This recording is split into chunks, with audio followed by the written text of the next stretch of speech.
Lena, and I'm 32 years old. I cheated on my husband. Even saying those words in my head feels unreal, like I'm talking about someone else, like I'm telling a story that doesn't belong to me. But it does. This is my story, and this is how it happened. I wish I could say it was a mistake, that it was a single moment of weakness, a bad decision I regret with all my heart. But the truth is, it wasn't just one moment. It was 100 little moments, 100 little cracks in our marriage that I ignored, 100 little ways I convinced myself that I was still happy, until one day, I wasn't. I remember the exact moment I realized something was wrong. It wasn't during a fight. It wasn't after tears or shouting or accusations. It was at breakfast, a quiet morning. I was making coffee. He was reading the news, and we didn't say a single word to each other. Not because we were angry, not because we had nothing to talk about, but because we had forgotten how. When did we stop being us? When did my husband become just a man I lived with? When did I stop being his wife and start feeling like just another part of the house? Something there, something constant, but nothing special. I don't know. I don't know when we started drifting apart. I only know that by the time I noticed, it was too late. I don't know when harmless became dangerous. Maybe it was the first time I laughed too hard at his joke, or the first time I looked at my phone, hoping to see his name. Or maybe it was that night, the night everything changed. It wasn't planned. I didn't leave the house thinking, tonight, I'll ruin my marriage. I told my husband I'd be home late. He barely looked up from his laptop, just nodded, said, okay, like it didn't matter where I was. Maybe if he had asked, where are you going? Who are you meeting? I would have told the truth. Maybe I would have stopped myself, but he didn't ask, so I didn't stop. I met him at a quiet bar, the kind of place where no one pays attention, where people come to forget, to escape. I told myself it was just drinks, just conversation, just a way to feel like me again, not just someone's wife. But deep down, I already knew. His eyes held mine across the table. His voice was warm, his words effortless. And when he touched my hand, just lightly, just for a second, something inside me shifted. I could have pulled away. I should have, but I didn't. I don't remember who leaned in first. Maybe it was him. Maybe it was me. But I do remember the moment our lips touched. The rush, the heat, the way my body betrayed me. The way I didn't think about my husband. Not even once. I told myself I'd stop, that this would be the end, that it was just one mistake, one night of weakness. But the truth, I didn't want it to be over, because for the first time in years, I felt alive, and that terrified me more than anything. The morning after, I stood in front of the mirror, staring at my own reflection. I looked the same face, same hair, same body wrapped in the same robe I had worn 100 times before. But I didn't feel the same. Something inside me had shifted. I wasn't just Lena anymore. I was Lena, who had cheated on her husband. And no matter how normal I looked, I could never undo what I had done. I walked into the kitchen, pretending nothing had changed. My husband was already awake, sitting at the table, drinking his coffee. The sight of him made my stomach twist, not out of guilt, but because he didn't know.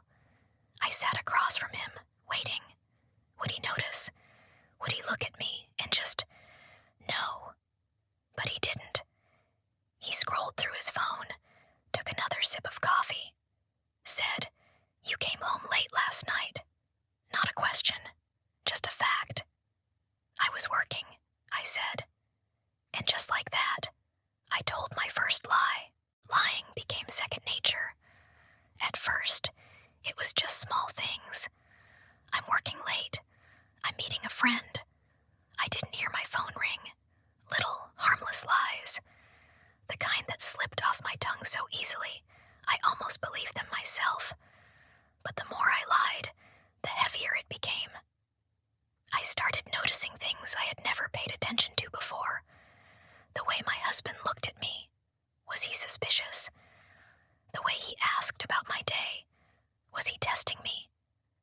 he touched me? Did he feel the guilt in my skin? I convinced myself he knew, that he was just waiting for me to confess. That one night, he'd turn to me and say, "Who is he?" And then what? Would I lie again? Would I beg for forgiveness? Would I finally tell the truth? I didn't know, but the thought of losing my husband, that should have scared me. It didn't. Instead, I was more afraid of losing him. The man who made me feel alive again. The one who reminded me of the person I used to be. Because the truth was, it wasn't just an affair anymore. It wasn't just a mistake. It was something I wanted. Something I wasn't ready to let go of. And that realization was more dangerous than anything else. I told myself I could keep both. That I could be a good wife during the day and someone else at night. That as long as my husband never found out, no one had to get hurt. But secrets have a way of unraveling, and I was running out of time before mine came crashing down. I should have known it would happen like this. Not some dramatic explosion, not screaming or accusations thrown like knives. Just silence. A silence so heavy, it felt like the walls were closing in. It was late when I got home. Too late. The moment I walked in, I felt it. Something was off. The air was different, colder, and then I saw him, sitting at the kitchen table, my phone in his hand. "You forgot this," he said, placing it down in front of me. His voice was calm, too calm. My heart pounded in my chest. I reached for the phone, but he stopped me. "Unlock it." A command, not a request. I hesitated, and in that moment I knew. He already knew. Lena. Just my name, not honey, not baby. Just Lena. I swallowed hard. "Why?" he asked. Not "who is he?" Not "how long?" Just "why?" I opened my mouth, but no words came out. Because what could I say? That I was lonely, that I felt invisible, that I didn't mean for it to happen. Every excuse sounded hollow, and I knew nothing I said could take it back. He exhaled sharply, running a hand down his face. "I checked your messages." A lump formed in my throat. I wasn't looking for anything, but I found everything. My stomach dropped. He had seen them. The messages, the calls, the lies. There was no hiding anymore. "Do you love him?" The question hit me like a punch to the gut. Did I? I didn't know. Or maybe I did, and that terrified me. I wanted to say something, to beg, to explain, to undo it all, but the damage was already done, and for the first time since this all began, I was truly afraid of losing him. The silence between us stretched, heavy and suffocating.